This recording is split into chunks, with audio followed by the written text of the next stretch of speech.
وەزارەتی دادی ئەمریکا دەستگیرکردنی محەممەد باقر سەعەد داود سەعدی 32 ساڵ یەکێک لە سەرکردە دیارەکانی کەتیبەکانی حیزبوڵڵای عێراق و گواستنەوەی بۆ ویلایەتە یەکگرتووەکان بە مەبەستی ڕوبەڕووکردنەوەی 6 تۆمەتی قورسی پەیوەست بە تیرۆر ڕاگەیاند. بە پێی تۆمەتەکان ساعدی وەک شەڕکەرێکی باڵا لە نێو کەتیبەکانی حیزبوڵڵا و فەیلەقی قودسی سەر بە سوپای پاسدارانی ئێران کاری کردووە. پەیوەندیەکی نزیک و توند و تۆڵیشی لەگەڵ قاسم سولەیمانی و ئەبوو مەهدی موهەندیس هەبووە کە لە هێرشێکی ئەمریکادا لە سەرەتای 2020 تیرۆر کران.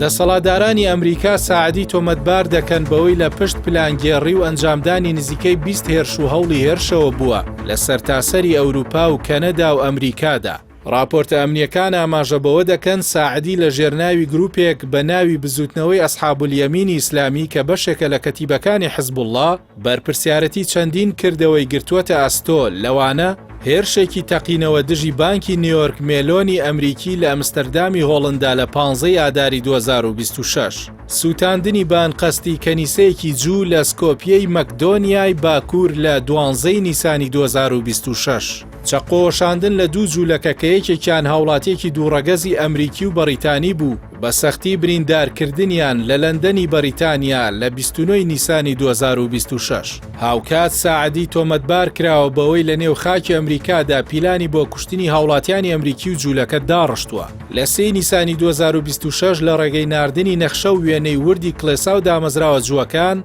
لە شارەکانی نیویۆرک و لۆس ئانجلوس و ئەریزۆنا بۆ کارمەندێکی نێنی پۆلیس هەوڵی داوە هێرش ئەنجام بدات.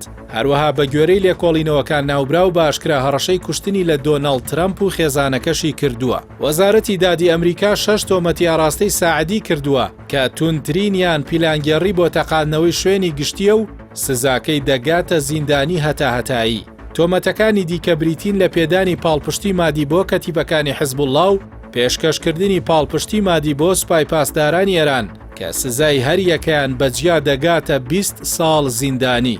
هەروەها تۆمەتبار کراوە بە پێشکەشکردنی پاڵپشتی مادی بۆ کردەوەی تیرۆریستی و هەوڵی پلانگێڕی بۆ کوشتنی هاوڵاتیانی ئەمریکی و پێشکەشکردنی پاڵپشتی مادی بۆ کردەوەی تیرۆریستی کە سزاکانیان بەجیا دەگاتە 15 ساڵ.